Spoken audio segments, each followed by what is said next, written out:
Welcome one and all. It's time. Warhammer the Old World Battle Report. But not just any old battle report. The first one of the Matched Play Guide era. Bum bum bum. So, sweeping changes have taken the Old World by storm, and in fact greatly affected this list that I'm using in this battle report. So, let's dive straight in, shall we? I'm sure I'll do an in-depth analysis video of the Matched Play Guide and all its implications at some point, but some will definitely come up in this video. Chaos Warriors versus Wood Elves. Now, there is an Old World square-based event at the TSN Arena this week. 2,600 points.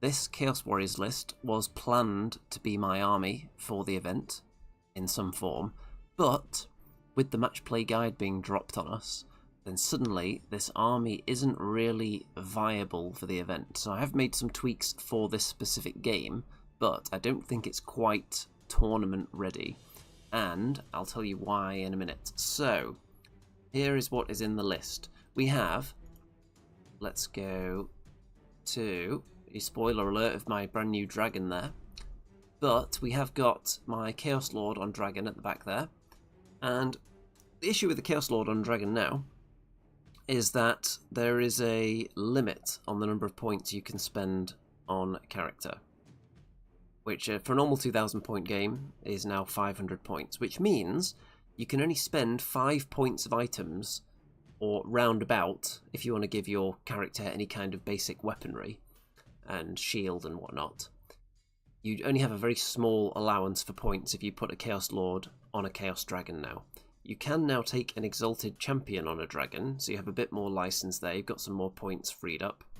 Some different things. You can take a Sorcerer on a dragon still. But it does get very expensive, so maybe if people want their triple save characters, they'll be looking elsewhere now for maybe infantry, cavalry, perhaps on a Manticore or a Chariot. Trying to tool up some of those to give them the triple save of doom and all the various upgrades that you would often see. So you can't put the Strike Last Aura on a dragon anymore, is a big change. So this is just a standard, pretty much naked Chaos Lord and Chaos Dragon with a flail and one reroll on the Eye of the Gods, and that's it. That's all you can fit in. Now, even though this is 2,600 points, we're going by the TSN rules in this game. So the square-based amendments say that even at 2,600 points, 500 is the limit for any one character or unit, which is quite a big deal. We've got Martin and V-Gang in the chat. Good evening. The old Chaos Warriors certainly are a blast from the past, and I've actually got potentially some even older plastic Chaos Warriors in front of me here that may well be added soon, because I am going to have to add more core infantry, because that is definitely required in some of these missions now. So, what else have we got in the characters? We have got this Chariot is now a BSB, because having to downgrade my Chaos Lord, take away all the upgrades, I was now able to pile points into taking an actual BSB, Exalted Champion on a Chariot, and let me open that entry here in the app. So, the BSB has the Doom Totem. Doom Totem. So, enemies that can draw line of sight to the Doom Totem suffer -1 to their leadership. So, that is... how many points is that totem? I mean, okay, 65 points. That is an expensive totem, but it's a good effect. Then, I've given... oh yeah, I think the Mark of Nurgle. I don't think the... can my Chaos Lord still afford the Mark of Nurgle? Let me check. Yes, I think the Chaos Lord still has the Mark of Nurgle, but that's about it. Mark of Nurgle, a flail, and one reroll on the Eye of the Gods, that's it. Exalted Champion has the Doom Totem, has the Mark of Nurgle as well, a Halberd, and the Ruby Ring of Ruin for a bit of fireball action, even though it's now more difficult to cast. And it has gone up in points. I think it's still good though. I think fireball is still powerful. Then we have got my Sorcerer, who is hanging out on the end of the Chaos Warriors unit. You can just about see there. I'm sure you'll get better pictures of all these at some point, especially in some of my other videos, some of the ones that have done better numbers than any of the battle reports. This is a Sorcerer Lord who hasn't really been too impacted by the match play guide, although there is two major changes. There's the change in casting rolls now, so that level 4 only gets +2, and it's just closed the gap between the level 1 and the level 4 significantly. Obviously level 4 can still take more spells. I've taken the Spell Familiar and the Lore Familiar, so an extra spell and choose my spells. But there is another change now, that you can only cast as many spells as your wizard level. So one of those spells will go uncast each time, which I'm fine with. You don't normally cast all your spells in a turn anyway, because they tend to be situational. You don't necessarily want all of them at once. So that's not too much of an issue. Some of the spell casting values have come down, but not by a lot. So spells in general are going to be a little bit more difficult to cast now, and maybe, depending on what you're using, easier to shut down, because, for example, dwarves have had a bit of a buff because they've kept some of their quality dispelling abilities, while casting has got more difficult for other people.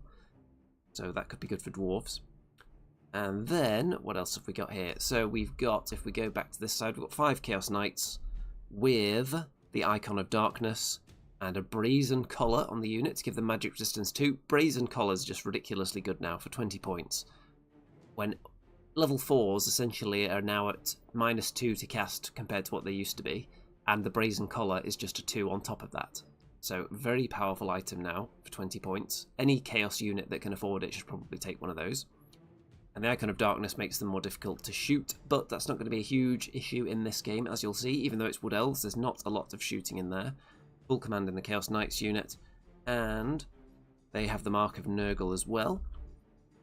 And what else have we got?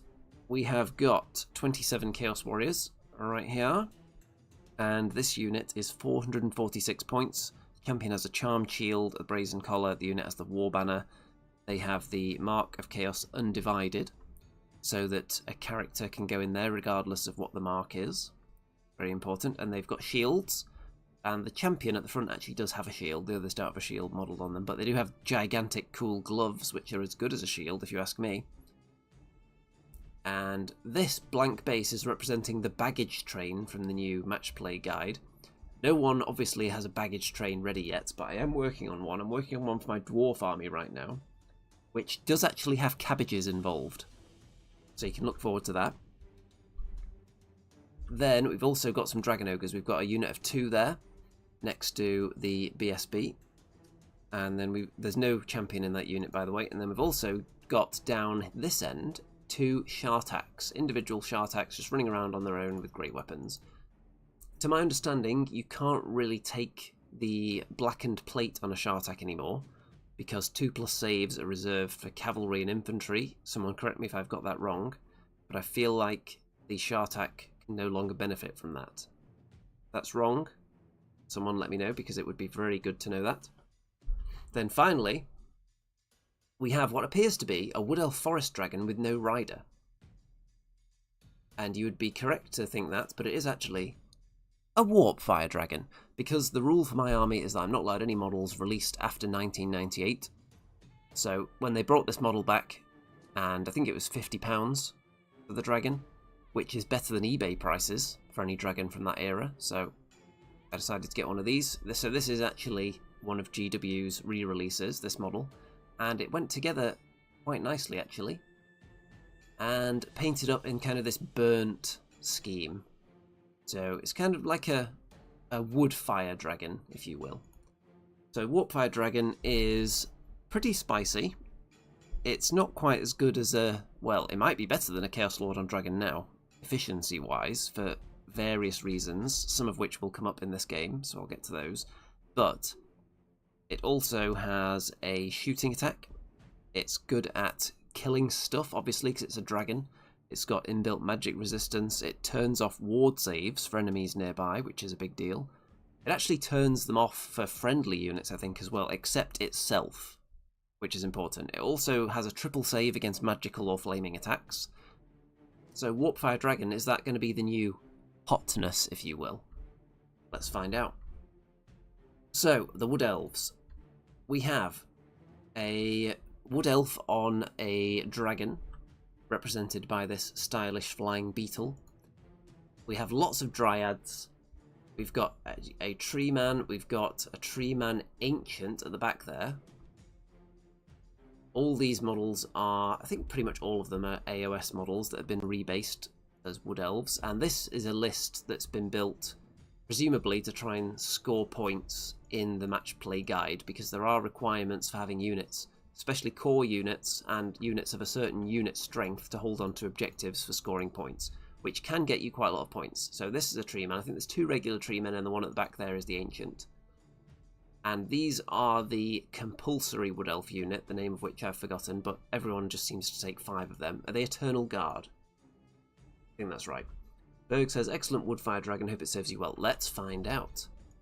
Now, this game isn't going to be played with any kind of hugely deep tactical thought, because really, well, some of the units maybe, but some of them I'm just going to throw into combat and see how they do. Because this is a new age we're living in now, the match play guide, new scoring, and going to see how units perform with the new restrictions on them. Challenges are another thing that's changed, which is going to factor into this game. So these are my spells, my Sorcerer, Summoning, Steed of Shadows, Demonic Familiars, Demonic Vessel, Demonic Vigor. So a couple of enchantments, an Assailment in case it gets into combat, a Conveyance if I want to fly the unit around, the Summoning, nice Magic Missile, and then the BSB has the Ruby Ring Fireball. So I'm going to go first. And now if you win the roll-off now, you don't have to go first. You can give away the turn. And in fact, my opponent did win the roll and gave me the first turn. And this is my secret mission, which is a new thing as well. So there's not a lot of points available for it, but it's just a nice little secret bonus. So my secret mission is to cast 3 spells without them being dispelled and without suffering a miscast. So seems a reasonable chance I might be able to do that at some point. And if I do, 75 bonus victory points. Now, we're on King of the Hill. So this hill in the middle, whoever controls it at the end of each player turn gets 100 victory points, which is actually huge, because it's not just in your turn, it's in your opponent's turn as well. And to control it, you have to be the closest eligible unit, which is a core unit with a unit strength of 10 or more. So I have the biggest core unit with this Chaos Warrior unit here, so unless my opponent can push me out the way, or kill them, then that means I'm going to be the one to score it. So as long as they're touching it, then they'll definitely be the closest. So they've moved up to it, but you can see I didn't successfully cast Steed of Shadows in the first turn, so they're not quite there yet. And then we've also got a baggage train. My opponent's baggage train is behind the woods there. If you can destroy the baggage train by putting a unit on it that has a unit strength of, I believe, 5 or more, then you can destroy the cabbage train. Everyone's just calling it the cabbage train, but it is technically the baggage train. And you get 250 points for that, and if you control it at the end of the game, you get 100. So points available left and right here, not just for killing. However, I have just pushed everything up almost as fast as it'll go and said to the enemy, come and fight me. On both sides here. And my plan on the left with the Chaos Knights on the hill is obviously to fight. I don't know whether the enemy are going to be able to charge me too much yet. Maybe the dragon can charge something, but really, they have to start moving forward. Otherwise, I'm just going to keep scoring points for this hill with my Chaos Warrior units. They have to kind of advance a bit and then prevent me from killing the units that are holding the middle. So you can see already the match play guide is having a big impact here. And I've pushed all these units up in a line with the dragon using lumbering to look down the side here. The plan is that this dragon will charge into one of these targets, none of which it should just completely obliterate. It should do some good damage to any of these, but there's a reasonable chance that it'll only win by a reasonable margin, and I won't be double outnumbered, and hopefully won't flee, so it would be like a fall back in good order or a give ground maybe result, especially the Chaos Warrior unit. They've got a good static res, and I'll explain the challenge situation as well now. So, challenges. The issue used to be that you would accept the challenge with your unit champion, you'd die, and you'd take the maximum 5 overkill. And then the enemy dragon would have a close order bonus. And they would probably win by like 1 or 2. So, Now, infantry, if they outnumber the enemy, they get an extra one, an extra bit of combat res, and units need to be unit strength 10 to get the close order bonus now, which the Chaos Dragon still does. So the Chaos Law on a dragon still has that going for him. The Wood Elf one does not. So the Wood Elf Dragon does not want to charge in here, but also the change to challenges. If the Elf on top of the dragon strikes first and murders the champion, that means the champion is dead, and that means that now, under the new way it's worded, the dragon cannot fight, and the stomps can't take place, so maybe there'll be a smaller overkill bonus than you would previously have, which means that the dragon is very likely to lose combat against a unit like this now, so you don't really want to be thrown in there on your own. You want to be going in there ideally with something else that can accept a challenge from a unit champion, so your dragon can actually use all of its attacks, definitely, against the unit. So, my plan on this side is actually to send my dragon in with the BSB into something, so the BSB can accept any challenges, because the BSB is unlikely to die to, for example, a unit champion when it's got about 6 wounds and a ward save for being a chaos hero. So that's my plan over there. And then, whoever is fighting the Wood Elf Dragon, hopefully they get stuck round about this line here, because if they fall back in good order, they probably go to about here. At which point, my dragon charges it in the flank. I get a nice boost to combat res from that, and hopefully murder it. Now, the enemy dragon does have some upgrades on it. Is it the befuddlement or something like that that is -1 to be hit in a challenge? That could be an issue. And it definitely doesn't have a triple save, I don't think, though, but I'm pretty sure it is a double save. And so, at the end of the first turn, I gain 100 victory points there, represented by this dice, because I have the closest unit that is eligible to hold the hill. Going into the enemy turn.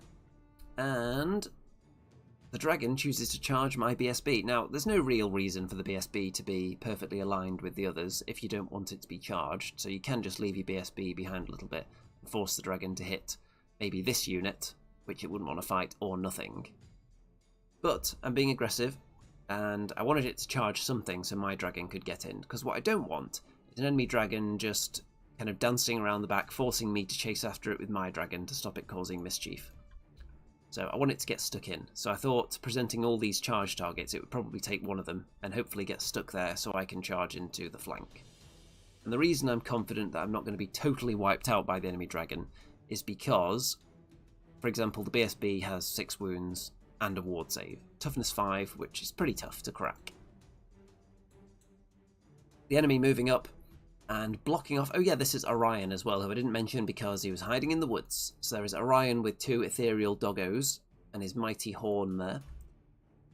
So, you can see that the fallback in good order result actually ended up taking the chariot a little bit further than I would have liked, so I now don't think I can charge in there.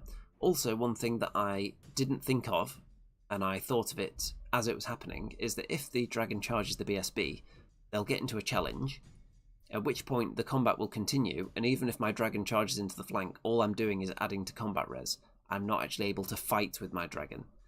So it's a really weird situation, challenges, at the moment, because it's a continuing combat after a fallback in good order and pursuit, so there's just no point me charging in there with my dragon to help out now. Because really, if I have a bad round of saves on my chariot, then that could theoretically make my dragon run away from combat as well.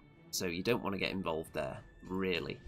And ideally, you'd want the enemy dragon to be fighting something that it couldn't get into a challenge with first, if you want to then flank it.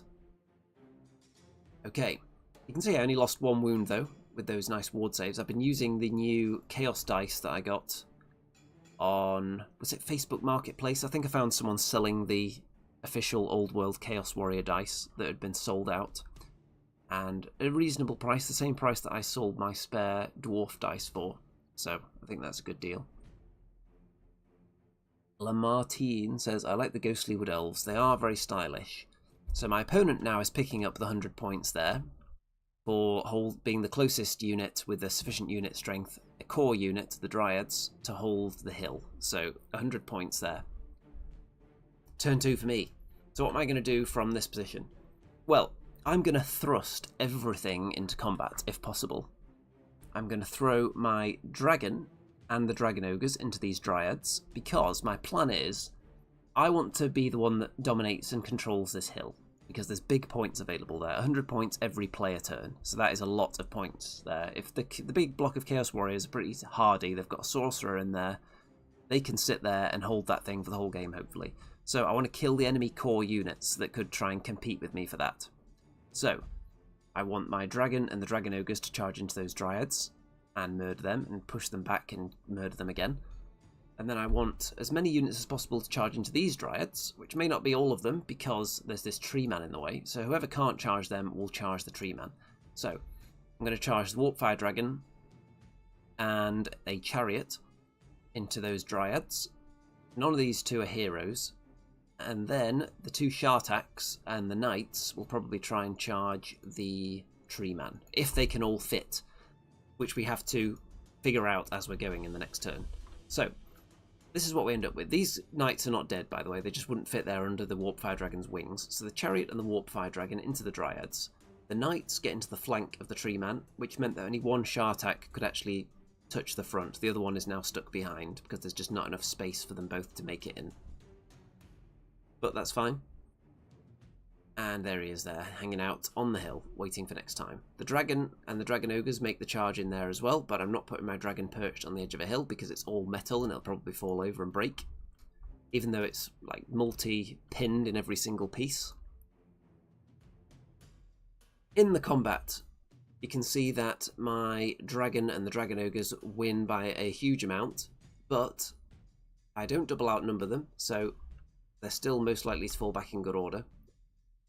I've lost a Shartak because this Tree Man actually has a very nasty tree root attack that causes an initiative test, and Dragon Ogres are only initiative 2.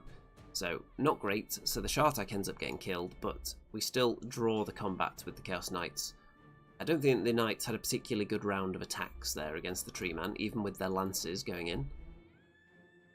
And my Chariot took 4 wounds from the enemy Dragon this time and actually fully fled, so the BSB is on the run, but the enemy Dragon chooses not to pursue, which is interesting and is potentially eyeing up moving onto the baggage train. The Warpfire Dragon and the Chariots do some reasonable damage over there, and I pick up 100 points again because, as you can see, my Chaos Warriors have moved onto the hill now. So if we're both equally close to the hill, then it comes down to the higher unit strength, which is my unit with 28 models on that base. And I'm not too concerned if the enemy Dragon wants to go and chase down my baggage train. It's 250 points, but it means it's not threatening my units. For example, this unit of Chaos Warriors, which over the course of the game can score me over 1,000 points. Into turn 2 for the Wood Elves. Orion flanks the Warpfire Dragon. We'll see how dangerous Orion is now. The enemy Dragon moves onto the baggage train. And to destroy the baggage train, you have to be in base contact with it, I believe, at the start of a turn. So it's just waiting there for next turn now. And over on this side, you can see a Tree Man and these guys, who, what are they called? The bigger Dryads. Treekin, is it? The bigger ones. They are facing against my Chaos Warriors there, so I'm going to have to turn around and look at them. And you can see the baggage train is actually providing a bit of a distraction here, because if this dragon had pointed in this direction, my unit of Chaos Warriors would be terrified next turn. But obviously people do get carried away with the baggage train or the cabbage train. It is very exciting to destroy it and a new game mechanic there. And I'm obviously going for the enemy one with my Dragon Ogres and the Dragon here against those Dryads.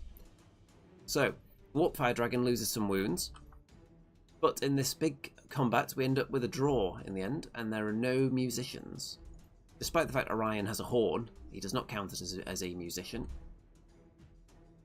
The Tree Man kills some Knights, which isn't very friendly, and pushes them back a bit. The Dragon Ogres and the Dragon push the Dryads back again and take 1 wound. And I win by a huge amount again, but again they just fall back in good order. So at this point I decide, actually, I don't like the look of this middle. I want my Dragon to get in there and help, so I'm just going to rely on the Dragon Ogres to kill the Dryads next turn and then push onto the cabbage train and destroy it on its own. And then leave the Dragon to steam into the middle and do some serious carnage in there. Into my turn 2. Oh, you can see I score another 100 points on the enemy turn because I'm still holding the hill. So I'm just racking up points with this Chaos Warrior unit now. Into my turn. 3. And, well, a lot happened here. So my dragon with the Chaos Lord went into the flank of the Dryads, who have obviously fallen back in good order into this position. Chariot was also fighting them, and the Warpfire Dragon, who's taken another wound from Orion, but Orion's taken wounds now as well. And my dragon actually got challenged by the champion in the unit. Now, this is interesting actually, because thinking about it, should the unit champion be able to challenge someone in the flank if it's already engaged in the front? I don't know. Because I suppose technically the dragon was touching the front rank. So that is it is part of that rank then, I guess. But it's not the fighting rank that's engaged to this dragon, I suppose. So I don't know. Someone with more knowledge of challenges and what the unit champion can do moving around, let me know in the chat or the comments. But the dragon didn't do as much because of that. The Dragon Ogres actually have quite a bad round against the Dryads and lose some wounds, so they're not feeling too happy that the dragon's gone off and left them now. But I think it was necessary to steer this fight in my favour in the middle. The Warpfire Dragon I'm enjoying. It feels powerful, even though it's taking damage now.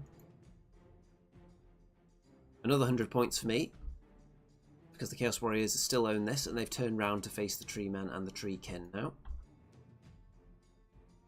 In the enemy turn, obviously the dragon now annihilates my cabbage train, so gets 250 points there, represented stylishly by these dice. We had some bystanders around at the table who were very creatively setting up the scoring on these dice here. And you can see that the Tree Man has charged into the rear of the Warpfire Dragon now. And my dragon and the Chariot aren't actually in combat. Because of the bizarre angle of pursuit and bouncing through units, they actually end up not fighting anyone currently, which is sad. Both these units fail to charge my Chaos Warriors, or I think at least one of them was just out of the charge anyway. The enemy dragon is now perched here, ready to go and join in over there. And the Warpfire Dragon gets killed after being surrounded. So it's powerful, but it's also only 6 wounds, and the triple save is situational and being hit with magical attacks, which a lot of these things are, but not all of them. So you definitely want to be careful with your Warpfire Dragon, and I'm sure, other than just blasting it into combat, which I was doing with my whole army in this game just to see how it did, you can be more tactical with it. It does have a shooting attack as well. You can move around, threaten flanks with it, all kinds of fun stuff. But for this game, just throwing everything in, see how it does, and it's ultimately got killed. So, moving on. That's how the units arrange themselves after combat. Obviously, I've got some nice charge options. The Chariot is going to be denied impact hits from being too close to the enemy, though. And one of the Dragon Ogres is killed, but the Dryads are going down as well. But this does mean, though, that the Dragon Ogre is now down to unit strength 4, which means that I can't destroy the cabbage train with it. And I'm still racking up points for holding the hill in the centre, though, so another 100 points there. So the dragon and the chariots charge in to this unit here, because...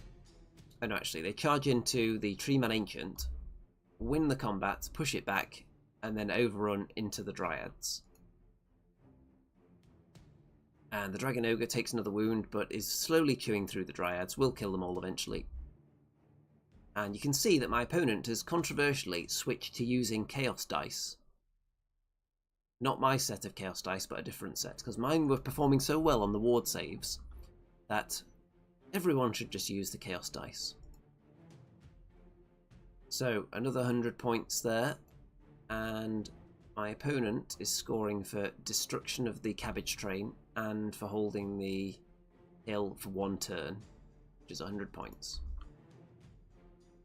And in the next turn, the enemy dragon rear charges into my dragon, which I'm totally cool with, because it means we get to have a dragon fight now. even they'll be -1 to hit in a challenge. By the way, for most of the game I was forgetting to roll on the Eye of the Gods table, because I just wanted to blast through the game, and it's 2,600 points, and we started quite late in the evening as well, so I was probably rushing a couple of things. I forgot to do Eye of the Gods mostly, and then when I did roll on it, I rolled a 1 for stupidity, used my reroll, and rolled a 1 again for stupidity. So the reason I would like the Chaos Lord and Dragon's chances against another enemy dragon, still, even with things like -1 to hit in a challenge, is because, first of all, it has Mark of Nurgle, which is going to make it more difficult to hurt in combat, but also it can do things, exciting things like increase its weapon skill and number of attacks over the course of the game with the Eye of the Gods, but not if you just roll stupidity and nothing else. So it's a bit random. So we'll see how this goes, but it's not looking good at the moment. It's looking like a big sandwich, but at least we're getting a dragon fight now. You can see this base is standing in because these old dragon models are too pokey. Orion is heading over to threaten my Dragon Ogre, which isn't very friendly, and I've moved back a little bit, or I will be doing if I haven't already. The trees are moving closer to me, ready to charge, and I haven't got much more space to retreat. There is a Wood Elf Vortex that's been placed next to my chariot, but the chariot gets killed anyway, so that's kind of irrelevant there. And now everyone's just in combat with my dragon, who's taken 1 wound, and the Wood Elf dragon's taken a wound. But as a result of all that, we end up with...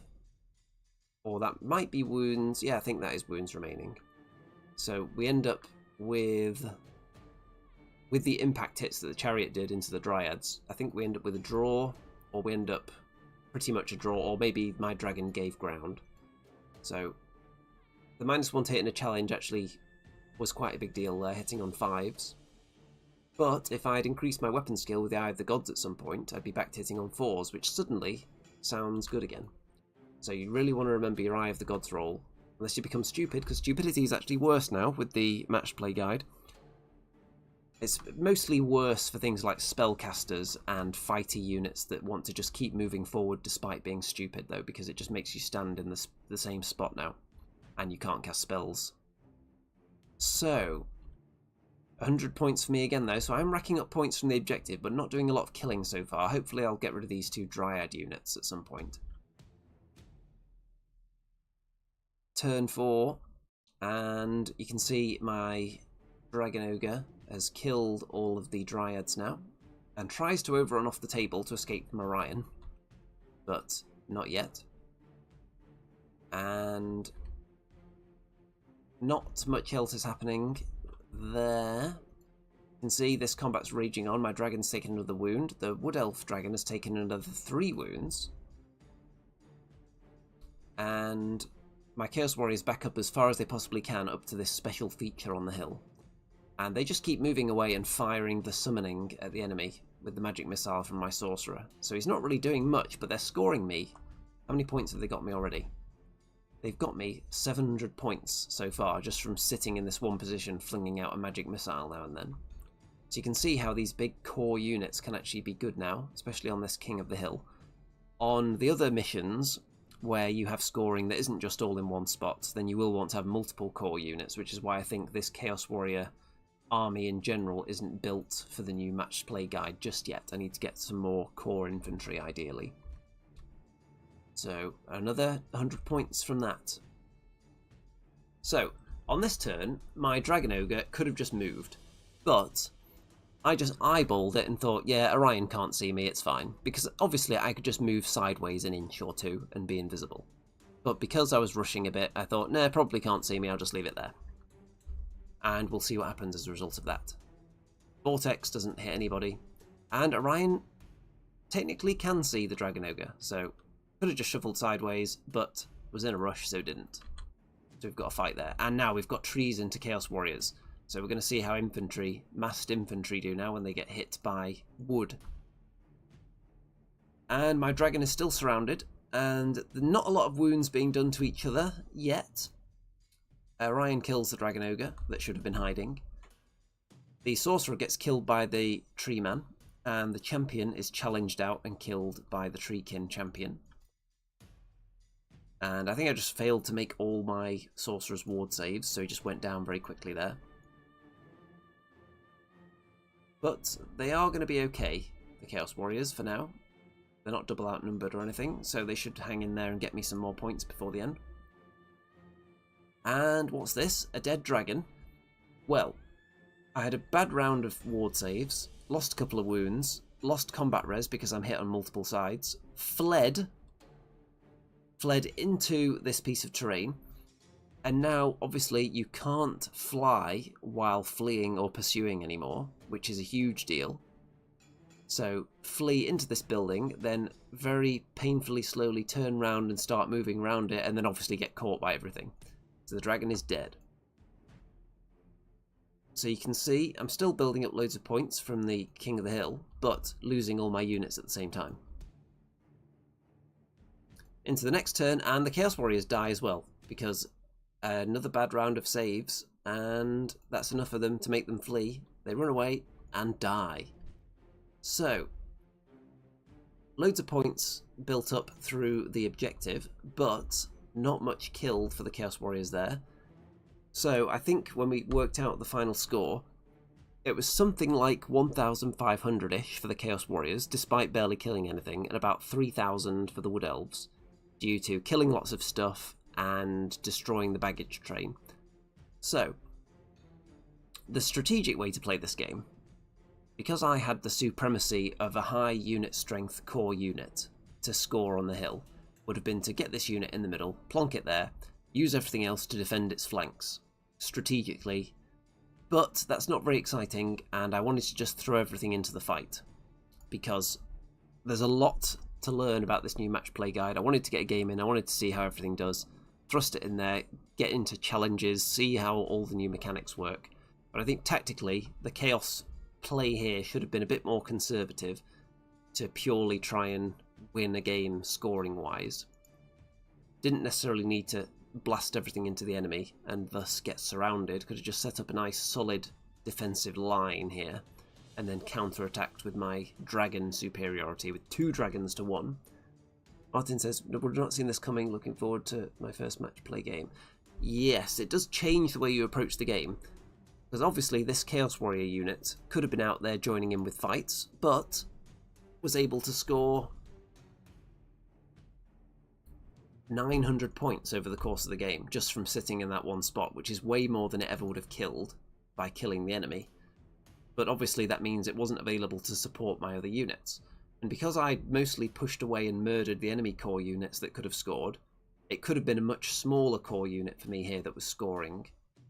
So the 1 mega unit is really only good if the enemy also has a unit that they're trying to score with at the same time that is lower unit strength than you are. If you're crushing the enemy core units anyway, then you don't need as much of an investment in this one spot. So you definitely don't want to go all out on just one ultimate mega core unit, I think. I think you need to spread it out a little bit, because you will have to stay back to score points where you want that unit to be in there doing other things usually. The dragons actually still feel powerful when they were able to fight and didn't get shenaniganed by challenges. The Chaos Lord still does a lot of damage. The Warpfire Dragon, I enjoyed using that. The chariots felt good with the impact hits. Impact hits happening before challenges now is interesting. It didn't come up too much because my BSB chariot ran away, so he could have been deployed further back as well in more of a supporting role if you're playing optimally here. And what else? Magic was way less of a thing in this game than it usually is. A lot of the enemy spells were just failed to cast, and especially the ones that were specifically targeting my units, because I had so many Brazen Collars with the magic resistance 2. The Warpfire Dragon has magic resistance 2 naturally. Dragon Ogres have a ward save against magic missiles and vortex damage, so Chaos are pretty good on the anti-magic front now, and of course they can still take the Infernal Puppet, even though it's had its range reduced. I didn't have it in this list, but it can be taken to reduce enemy magic even further. So magic, you have to work for it a little bit now. You can't just move your level 4s up, throw the dice, roll a really low number on the dice, and then somehow say, oh, yep, cast it on an 11. Like, what? You only got like a 4 on the dice. How does that happen? Well, I've got all these bonuses. Now you have to actually work a bit harder for it. You can't just expect to get all your spells off. You're probably going to need, if you've got something in your list that can add to casting, that's big, now that all casters have lost a little bit. And staying out of the range of the enemies that can dispel you. Fated Dispel finds it a bit easier now because the number they're shooting for has come down a little bit, so you can actually Fated Dispel sometimes. So it's more of a big deal staying out of Dispel range, I think, than it used to be. Especially if the enemy has a lower level Dispeller compared to your Spellcaster. Because previously, if it was just level 1, you just march right in there, you've already got the +3, they need to beat your score, so it's essentially a +4 bonus compared to them. Whereas now, it has come down by 2. So that evens the playing field quite a bit with different wizard levels. So I think we'll see different ones, especially if it's a wizard that you have a specific role in mind for, that you don't need necessarily all the spells, particularly if it's the signature spell you want that you can always pick. Then maybe we'll see a lot more level 1s and 2s perhaps. And maybe level 3s will be more of a deal as well, because they have hit the max on the casting modifier. So they're the same as a level 4 in that regard, they just have less spells and they can cast less spells in a turn. So again, it depends what role you've got in mind for the wizard and which spells you want.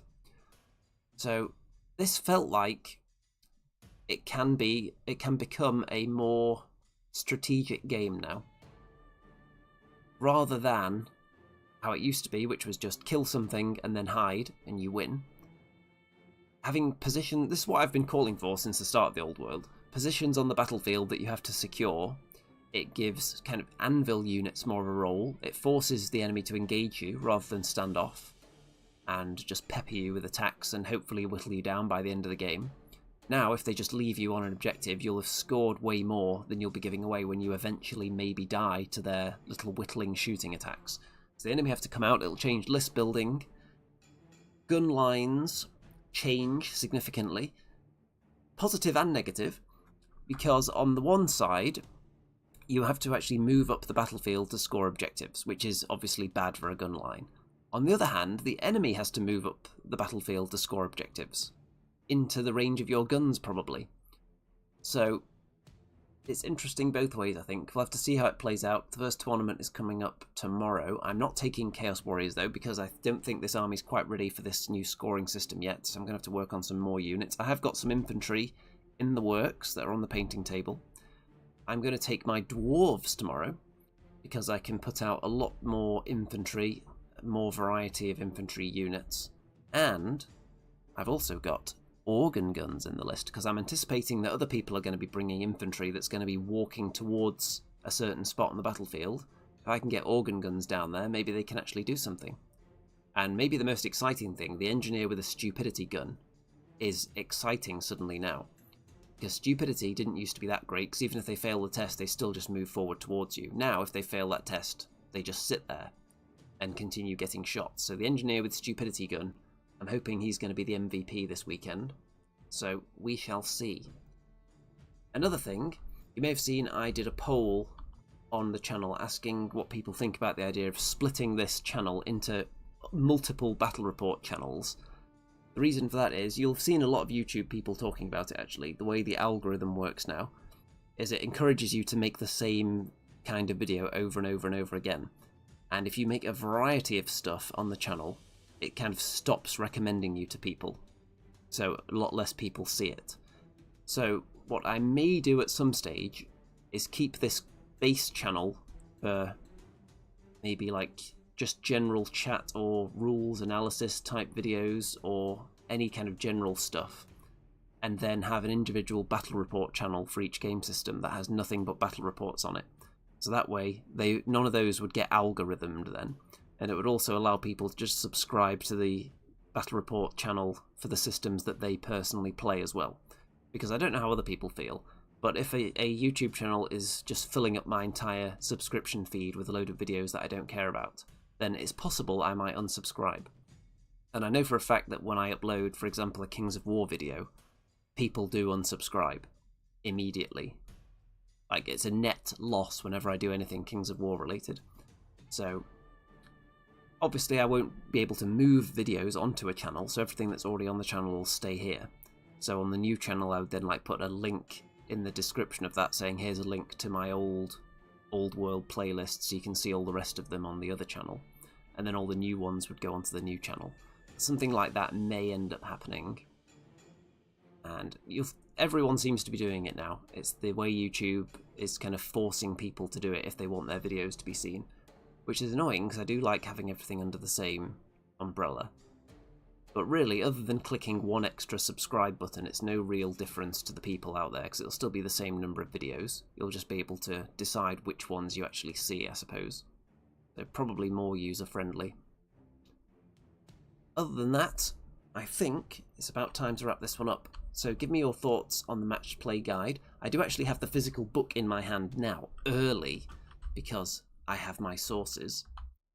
And I mostly like what I see. I'm glad I got this game in to get the handle on some of the new mechanics, the way some of the things have changed in there. And I'll go through it in depth probably in a video after the tournament this weekend, when I've got completely to grips with everything after 5 grueling 2,600 point games of goodness. And there will be things that come up that people play incorrectly, and then someone will correct them over the course of the weekend. So I feel I'll be more qualified to make the video then, rather than just diving in and doing that kind of first reaction video and end up being wrong about half of it. So hopefully that'll come next week or so. Other than that, don't forget to check out all the links in the description, including the various social media shenanigans down there. And if you want me to attend more tournaments, then why not pledge your entire life savings in the Patreon or PayPal down there as well. And other than that, thanks for tuning in, everybody. Don't forget to like and obviously subscribe if for some weird reason you haven't already. Let me know what you think of the new Match Play Guide, and especially the dragons, changes to dragons. What do you think about that? And all that remains to be said is good night out there, whatever you are.